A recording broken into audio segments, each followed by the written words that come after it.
नमस्ते। आज हम भारत में जो हमारे वरिष्ठ नागरिक हैं, उनकी स्थिति पर एक गहरी नज़र डाल रहे हैं। हाँ, बिल्कुल। हमारे पास कई तरह के स्रोत हैं, सरकारी रिपोर्ट्स हैं, कुछ लेख हैं और कुछ अनुभव भी शामिल हैं। देखिए, भारत की आबादी में बुजुर्गों की हिस्सेदारी तेजी से बढ़ रही है। मतलब ऐसा अनुमान है कि 2050 तक ये कोई 20% के आसपास हो सकती है। जी, काफी बड़ी संख्या है ये। हाँ, और हाल के बजट में भी उनके लिए कुछ घोषणाएं हुई हैं।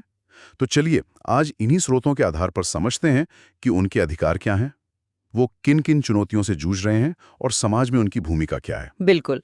तो शुरुआत उनके लिए जो लाभ और अधिकार मौजूद है उनसे करते हैं। हाँ, ठीक है। वित्तीय सहायता की बात करें तो देखिए, कई राज्यों में अपनी अपनी पेंशन योजनाएं हैं। अच्छा। जैसे हरियाणा में शायद 3,000 रुपए है, दिल्ली में 2,500 से 3,000 के बीच है। केंद्र सरकार का भी एक कार्यक्रम है, राष्ट्रीय सामाजिक सहायता कार्यक्रम, NSAP जिसे कहते हैं। हाँ, सुना है इसके बारे में। ये मतलब सबसे गरीब बुजुर्गों के लिए सीधी मदद योजना है, पर उसमें राशि काफी कम है। कितनी?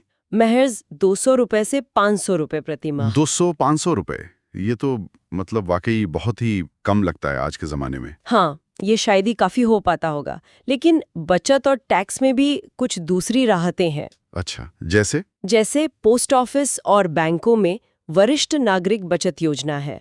SCSS। हाँ, उसमें ब्याज दर अच्छी है, करीब 7-8% तक, और आयकर में छूट भी मिलती है। ठीक है। और फिक्स डिपॉजिट पर भी एक सीमा तक ब्याज पर TDS नहीं कटता। अगर किराए से आए हैं तो उस पर भी, और 60 साल से ऊपर और 80 साल से ऊपर वालों के लिए इनकम टैक्स स्लैब भी अलग है। अच्छा, तो कुछ टैक्स बेनिफिट्स भी हैं। और स्वास्थ्य के बारे में क्या, ये एक बड़ी चिंता रहती है। बिल्कुल, स्वास्थ्य के मोर्चे पर 70 साल से ऊपर के बुजुर्गों के लिए आयुष्मान भारत योजना है। हाँ, इसमें 5 लाख रुपए तक का कवरेज है। जी, 5 लाख रुपए तक का मुफ्त इलाज, सरकारी और कुछ चुने हुए प्राइवेट अस्पतालों में भी। ये तो महत्वपूर्ण है। और हाल ही में एक और अच्छी चीज हुई है, IRDAI, जो बीमा को रेगुलेट करती है। हाँ, बीमा नियामक संस्था। उन्होंने स्वास्थ्य बीमा खरीदने की जो अधिकतम आयु सीमा थी उसे हटा दिया है। अरे वाह, ये तो वाकई बहुत अहम कदम है। हाँ, बिल्कुल। और सरकारी अस्पतालों में मुफ्त दवा और जांच की बात भी है, हालांकि उसकी उपलब्धता वो एक अलग मुद्दा हो सकता है। सही बात है। अच्छा, यात्रा में भी कुछ छूट वगैरह है? सुना था रेलवे में होता है। हाँ, रेलवे में है। पुरुषों को 40% और महिलाओं को 50% किराए में छूट मिलती है, सभी क्लास में। अच्छा। और एयर इंडिया के घरेलू उड़ानों में भी कुछ रियायतें हैं। ठीक है।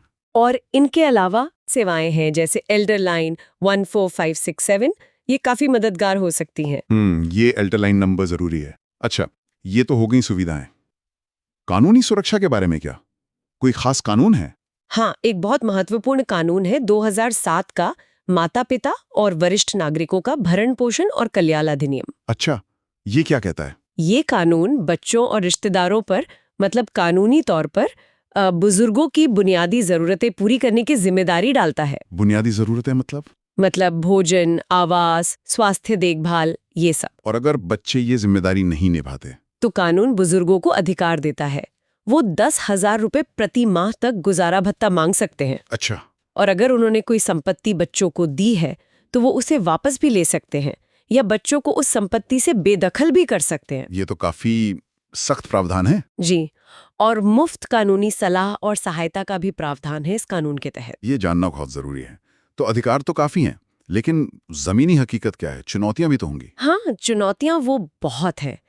सबसे बड़ी शायद वित्तीय असुरक्षा है। वो कैसे? पेंशन वगैरह तो है, पर सोचिए, भारत में जितने लोग काम करते हैं उनमें से सिर्फ करीब 12% के पास ही फॉर्मल पेंशन कवर है। सिर्फ 12%? हाँ, इसका मतलब है कि एक बहुत बड़ी आबादी, लगभग 88%, बिना किसी नियमित पेंशन आय के बुढ़ापे का सामना करती है। तो मतलब वो परिवार पर निर्भर है। बिल्कुल, आंकड़े बताते हैं कि लगभग 47% बुजुर्ग आर्थिक रूप से पूरी तरह अपने परिवार पर निर्भर हैं। बाप रे। और स्वास्थ्य का खर्च इस बोझ को और बढ़ाता होगा। निश्चित रूप से। गैर संचारी रोग जैसे डायबिटीज है, हृदय रोग है, ये बुजुर्गों में आम है। हाँ, ये तो है। और इनके इलाज पर जो अपनी जेब से खर्च होता है, जिसे आउट ऑफ पॉकेट एक्सपेंडिचर कहते हैं, हाँ, वो कई लोगों को गरीबी में धकेल रहा है। और चिंता की बात ये भी है कि हमारे देश में जरा चिकित्सा यानी जेरियाट्रिस्ट, जो बुजुर्गों की देखभाल की स्पेशलिटी है, हाँ, उसके विशेषज्ञों की भारी कमी है। ये भी एक समस्या है। अच्छा, आजकल जैसे शहर बढ़ रहे हैं, परिवार छोटे हो रहे हैं, तो अकेलापन भी एक मुद्दा बन रहा होगा। बिल्कुल, अकेलापन एक बहुत बड़ी और बढ़ती हुई समस्या है। अनुमान है कि करीब 10 से 20% बुजुर्ग डिप्रेशन यानी अवसाद से जूझ रहे हैं। 10 से 20%? जी, और खासकर सर्दियों में जब धूप कम मिलती है और बाहर निकलना कम होता है, तो अकेलापन और वो मिलकर मानसिक स्वास्थ्य पर और बुरा असर डाल सकता है। उसे SAD यानी सीजनल अफेक्टिव डिसऑर्डर भी कहते हैं। ओह, ये भी एक पहलू है। और तकनीक का जमाना है, सब कुछ डिजिटल हो रहा है। क्या हमारे बुजुर्ग इसमें पीछे छूट रहे हैं? आंकड़े तो कुछ ऐसा ही दिखाते हैं।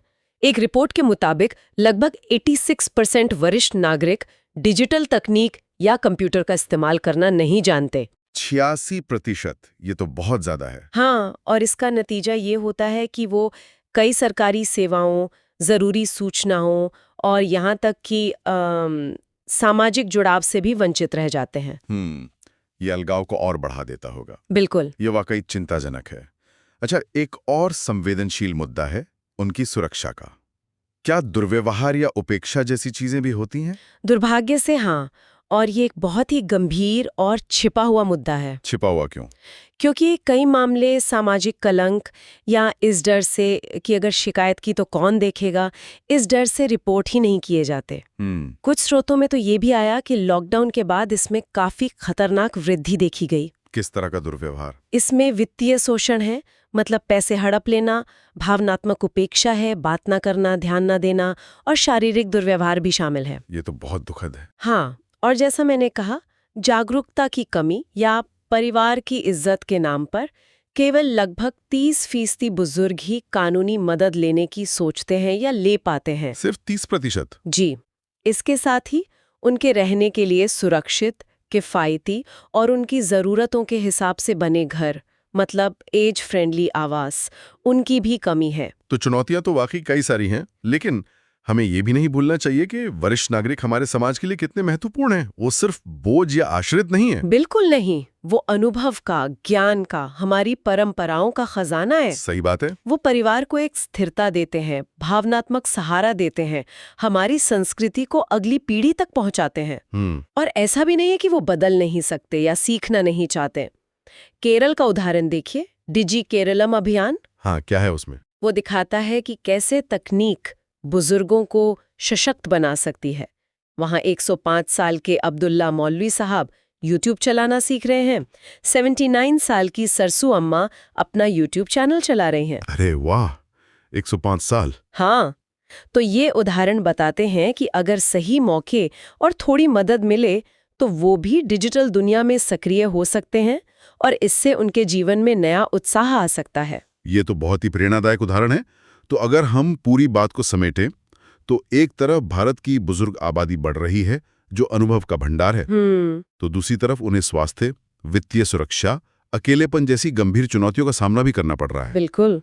सरकार ने कानून बनाए हैं, योजनाएं भी शुरू की हैं, पर उनकी पहुंच कितनी है, वो कितनी प्रभावी हैं, और सबसे बड़ी बात, लोगों को उनके बारे में पता कितना है, इसमें अभी बहुत सुधार की गुंजाइश है। हाँ, जागरूकता बहुत जरूरी है। और पारिवारिक समर्थन वो तो खैर महत्वपूर्ण है ही, लेकिन जैसे समाज बदल रहा है और उपेक्षा की घटनाएं सामने आ रही हैं, तो उस पे पूरी तरह निर्भर रहना भी मुश्किल होता जा रहा है। डिजिटल साक्षरता, जैसा हमने देखा, वो जरूर उनके जीवन की गुणवत्ता सुधारने में एक अहम भूमिका निभा सकती है। सही कहा। तो ये सब समझने के बाद एक सवाल मन में आता है। मतलब एक समाज के तौर पर हम सैद्धांतिक रूप से बातों में तो बुजुर्गों का बहुत सम्मान करते हैं, उन्हें महत्व देते हैं। हाँ, वो तो है। लेकिन व्यवहार में, असलियत में उनकी देखभाल और उनकी गरिमा हम कैसे सुनिश्चित करें, खासकर तब जब पारंपरिक पारिवारिक ढांचे बदल रहे हैं?